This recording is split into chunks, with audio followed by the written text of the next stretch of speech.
हमने पिछले शीर्षकों में फ्रांस की क्रांति के जो कारण थे उन कारणों में राजनीतिक कारण, सामाजिक कारण तथा आर्थिक कारणों पर चर्चा की थी और आज हम चर्चा कर रहे हैं फ्रांस की क्रांति के बौद्धिक कारणों पर।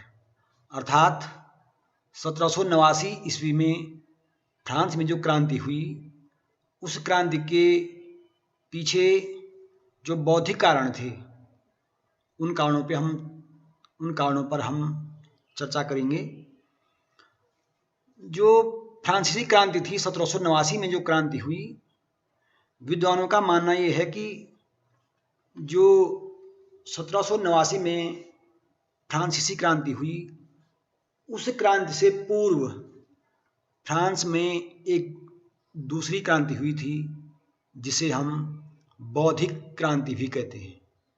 अर्थात फ्रांस के समाज में, वहाँ के आम जनमानस में ऐसी बौद्धिक चेतना का संचार हुआ, ऐसी बौद्धिक जागृति आई कि वह क्रांति के लिए तैयार हो गई। एक सामान्य सी बात है, हम जब भी कोई कार्य करते हैं तो उस कार्य को करने से पूर्व हमारे मस्तिष्क में एक विचार होता है, उस कार्य को करने का एक खाका होता है या एक सोच हमारे मस्तिष्क में होती है।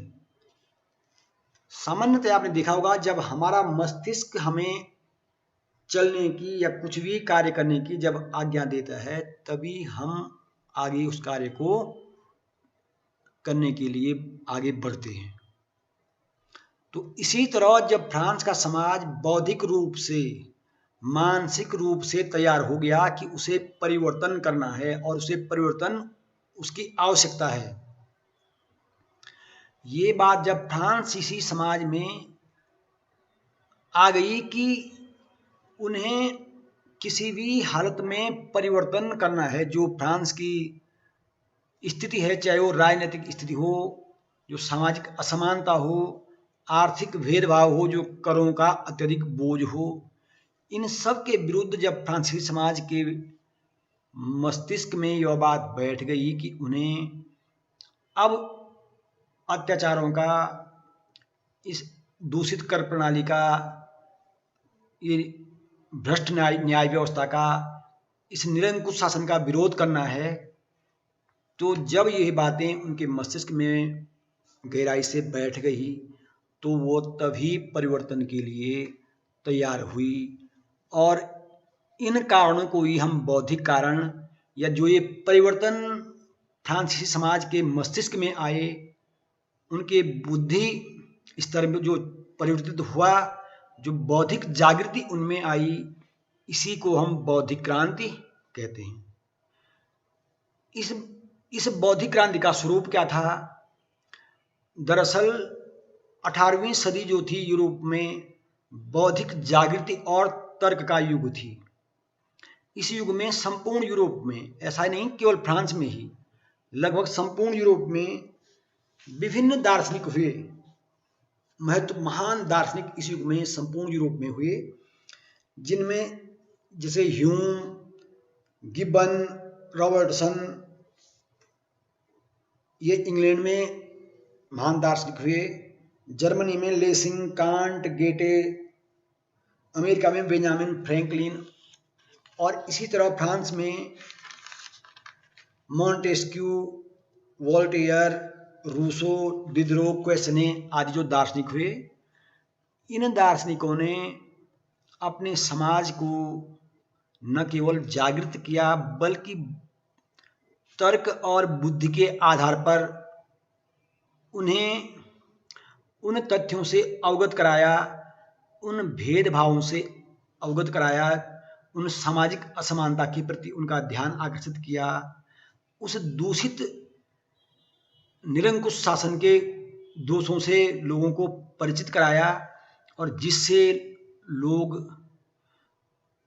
इन अत्याचारों का, इन कमियों का विरोध करने को तैयार हुए। तो इन दार्शनिकों के योगदान के कारण ही इसे हम बौद्धिक क्रांति या फ्रांस की क्रांति के बौद्धिक कारण भी कहते हैं।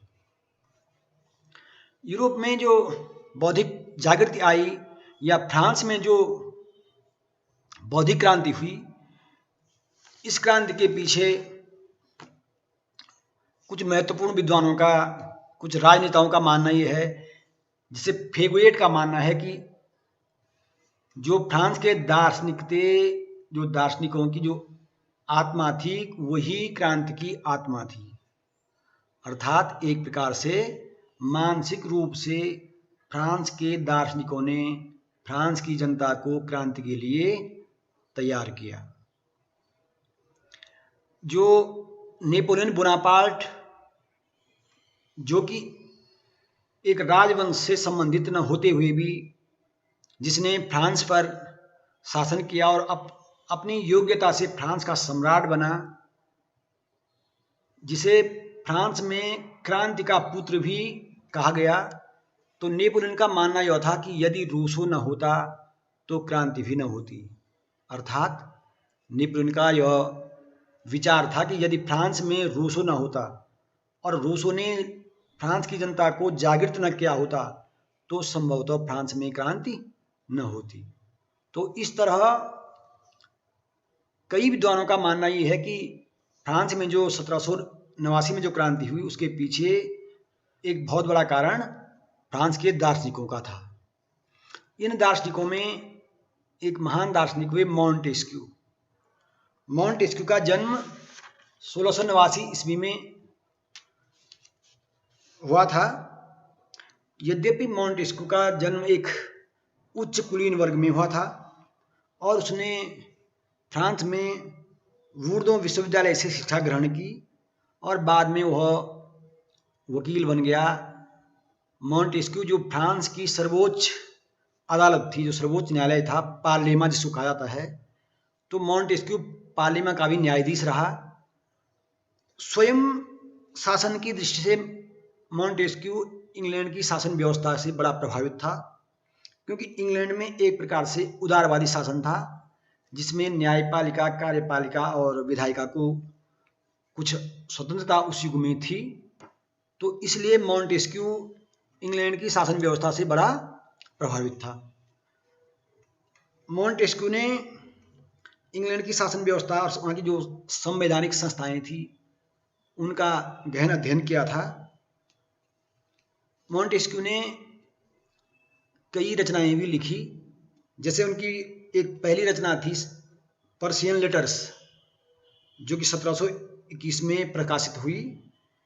इस पुस्तक में मॉन्टेस्क्यू ने दो ईरानी, पर्शियन मीन्स ईरानी, दो ईरानी जो विद्वान थे या दो जो ईरानी व्यक्ति थे, उनके पत्रों के माध्यम से फ्रांस के जो रीति रिवाज थे, फ्रांस की जो निरंकुश राजतंत्र फ्रांस में था, उसकी आलोचना की है, उस पर व्यंग्य किया है। अर्थात पर्शियन लेटर्स में दो जो ईरानी लोग थे वो बात कर रहे हैं फ्रांस के शासन व्यवस्था पर, अपने पत्रों के माध्यम से फ्रांस के रीति रिवाजों पर, फ्रांस के निरंकुश शासन पर, और जिससे फ्रांस के जो निरंकुश शासन की जो कमियां थी वो उजागर हुई, वो मॉन्टेस्क्यू ने उजागर की। दूसरी महत्वपूर्ण रचना मॉन्टेस्क्यू की है स्पिरिट ऑफ लॉज, जिसे हम कानून की आत्मा भी हिंदी में कहते हैं। 1748 में यह रचना प्रकाशित हुई। इस रचना में मॉन्टेस्क्यू ने जो फ्रांस की शासन व्यवस्था थी उसकी आलोचना की और उस पर जो दैवीय सिद्धांत का, जो दैवीय अधिकार का जो राजतंत्र था, उस पर उसने उसे अस्वीकार किया। और मॉन्टेस्क्यू ने शक्ति पृथक्करण का सिद्धांत इस पर ज़्यादा जोर दिया, जिसमें जो शक्ति के तीन मुख्य स्रोत होते हैं, विधायिका, कार्यपालिका तथा न्यायपालिका, तो मॉन्टेस्क्यू का मानना यह था कि ये तीनों स्वतंत्र होनी चाहिए, तभी जो है एक अच्छा शासन संभव है। अन्यथा यदि विधायिका, कार्यपालिका और न्यायपालिका पर एक ही व्यक्ति का अधिकार हो तो यह उचित नहीं है, यह भ्रष्ट शासन व्यवस्था, यह भ्रष्टाचार का अड्डा बन जाती है। और वास्तव में फ्रांस में वही था। राजा के पास ही विधायिका थी, विधायिका का मुखिया भी वही था, कार्यपालिका का प्रमुख भी वही था और न्यायपालिका का सर्वोच्च न्यायाधीश भी राजा ही था। तो इसलिए फ्रांस के जो शासन तंत्र था उसकी मॉन्टेस्क्यू ने आलोचना की और लोगों को यह समझाया कि वास्तव में एक अच्छे शासन के लिए किस तरह इन तीनों शक्तियों का अलग अलग होना आवश्यक है।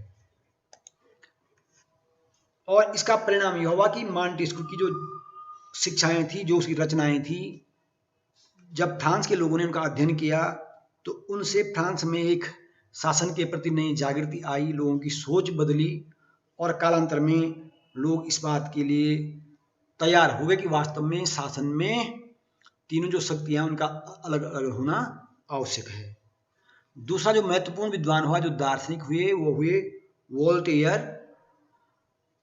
वोल्टेयर का जन्म 1694 ईस्वी में हुआ था। इन्हें जो है यूरोप का एक महान विद्वान, चिंतक और आलोचक माना जाता है। पेरिस में इनका जन्म हुआ और ये बौद्धिक स्वतंत्रता के सबसे बड़े समर्थक थे। ये चाहते थे कि व्यक्ति को बौद्धिक स्तर से उनको स्वतंत्र होना चाहिए। इसीलिए एक बार वोल्टेयर ने कहा था कि यदि मैं आपसे सहमत न भी हूं तब भी मैं इस बात की रक्षा के लिए संघर्ष अंतिम सांस तक लड़ूंगा कि आपको अपनी बात रखने का अधिकार है। अर्थात हर व्यक्ति को अपनी बात कहने का अधिकार है, यद्यपि वह गलत ही क्यों ना हो, तब भी उसको अपनी बात रखने का अधिकार है। इस बात के वोल्टेयर बड़े समर्थक थे और उन्होंने इस पर बहुत ज़्यादा जोर भी दिया। साथ ही साथ वोल्टेयर चर्च के भी कटु आलोचक थे, क्योंकि उस समय यूरोप में चर्च जो है कई बुराइयों का अड्डा था, या हम कह सकते हैं चर्च के कारण कई बुराइयां समाज में व्याप्त थी। इनका वोल्टेयर ने विरोध किया। अपने निबंधों में वोल्टेयर ने चर्च की बुराइयों की खिल्ली उड़ाई और अंत में अपने हर निबंध के अंत में वो यह भी कहता था कि इस उल्टा का नाश कर दो, अर्थात चर्च को वह एक उल्टा कहकर पुकारता था। अगले बिंदु पे हम इसे चर्चा करेंगे।